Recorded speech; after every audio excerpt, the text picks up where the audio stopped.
This week on ESPN Scholastic Sports America, one of the hottest high school football teams in the country has an explosive 1-2 punch led by All-American linebacker Curtis Bray.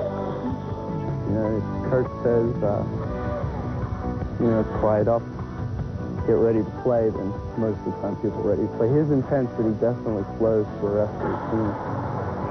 A team of young Australians picked up some new dives in the U.S. and discovered some uniquely American customs. A lot more junk food.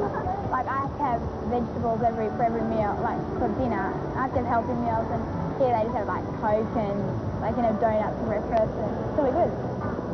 A cross-country team traveled 3,000 miles to win the biggest high school meet in the nation, over 8,000 runners. We were all scared. We didn't know what to expect. We didn't know, how the people were going to be or how the people were going to run. We weren't sure who was good and who was not. And so, but it turned out to be a great race.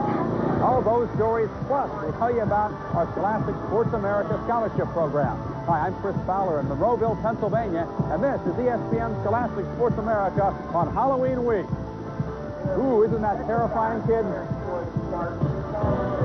ESPN presents the youth of America doing their best on Scholastic Sports America. ESPN Scholastic Sports America is brought to you in part by the Coca-Cola Company and your local Coca-Cola bottler.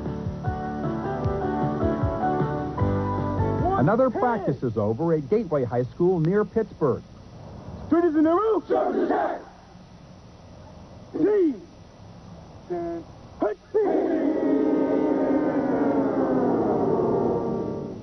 The troops are dismissed by today's drill sergeant, Mike Livorio. I like to do that, have control. I like to be a leader. The lineup is an old tradition at Gateway. Players always walk on and off the field holding hands. Outside the locker room, high fives from Livorio and Curtis Bray, two of the senior co-captains. Bray and Livorio are two big reasons why Gateway is ranked in the top 10 nationally by both Scholastic Sports America and USA Today. Bray is a linebacker and tight end at 6'4", 220 pounds. Livorio plays offensive and defensive tackle. He's 6'5", 260. Curtis and Mike are labeled the best 1-2 punch at any school in the country by the scouting magazine Super Prep. Bray especially is called the best prospect in the East at any position. His teammates know why. But his intensity definitely flows to the rest of the team. I read somewhere in English this week that to be great is to be misunderstood. And if that's true, I've been misunderstanding Curtis for a long time because as a person, as a leader, he's one of those quiet leaders. He isn't the drill sergeant, but everybody looks up to Curtis. When Curtis gets a look in his eyes, everybody else gets the look.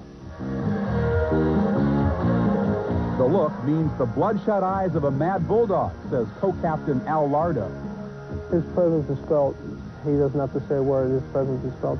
Why is that? It's just the presence in him, the type of person he is. Dude, I haven't seen too many people like that. You just get around him during game time, you could feel the strength in him. Curtis has been a starter since the very first game of his freshman season, which in a program of Gateway's quality is really something special. For the last year and a half, he's been kind of an Iron Man, playing on both offense, defense, and even special teams. In fact, about the only time he leaves the field here is on kickoff coverage.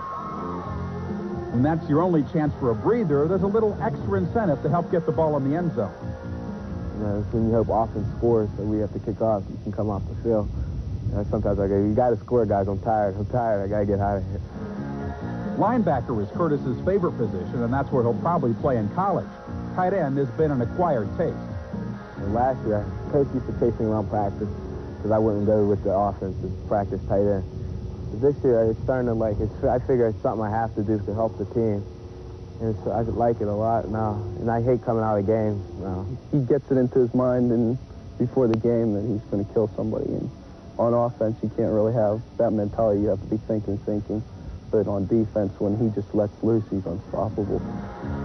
Bray has to pay the same price as all great defensive players. Opponents design game plans to shut him down. Here, he's double-teamed by blockers, even when the ball is run to the opposite side of the field.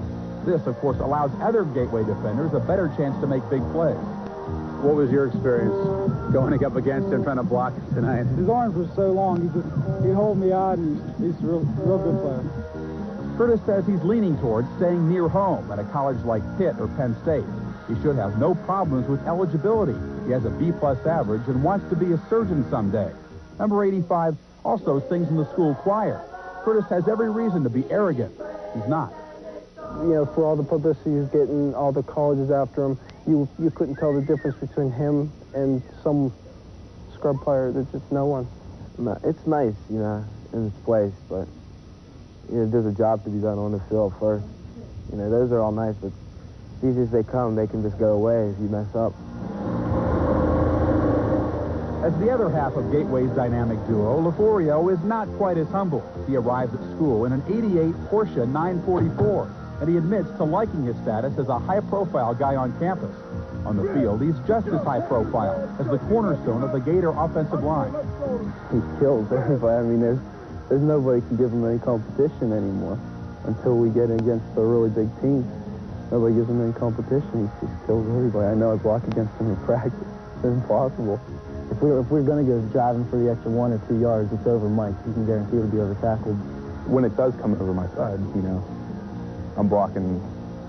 They just got to give it that little extra. You know, go hard every play, but just give it that little extra so you know you can get that yard. Mike has been burying opponents on the line since 8th grade. Offensive tackle is where he'll end up at college. But Mike says he also likes defense. His secret fantasy is the same as any lineman, somehow scoring a touchdown. Oh, man. That's my dream, scoring a touchdown. I was telling Al just in there maybe about 10 minutes ago that if he was running a long breakaway, just pitch it back to me and I'll score.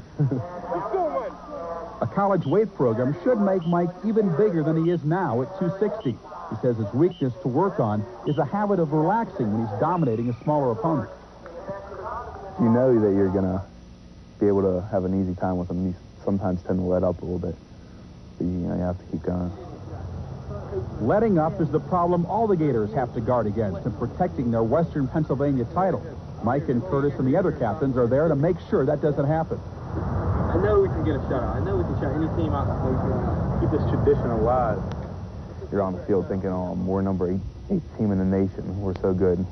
And you let up that one little bit and they make the tackle, and then that could be the whole game right there. They're watching us, and then they go up to coach and say, "What happened out there, coach? What happened?" That ticks me off bad. Man, that ought to be, if you don't have enough guts to hold up what they did, don't go out on the field, man. Just don't go out. There's a tradition uphold here, fellas. We should still start anyway now. Yeah, man, here. We got to go. Did the psych job work? Well, the Gators' Al Lardo ran the opening kickoff back, and Gateway jumped on Hempfield area for 3 other touchdowns in the first half. The Gator defense answered the captain's pregame challenge with a shutout. Nice score, nice score. After the game, a traditional calisthenics and a reminder from Curtis to the team. He mentioned to the boys about this being homecoming week and told the kids to be careful and keep things mellow and not, step out of line during the weekend. But before the weekend can begin, tradition must be upheld. Tonight, Bray has the honors. Bray and Livorio may be only drill sergeants now, but they should be among the 4-star generals of college football very soon.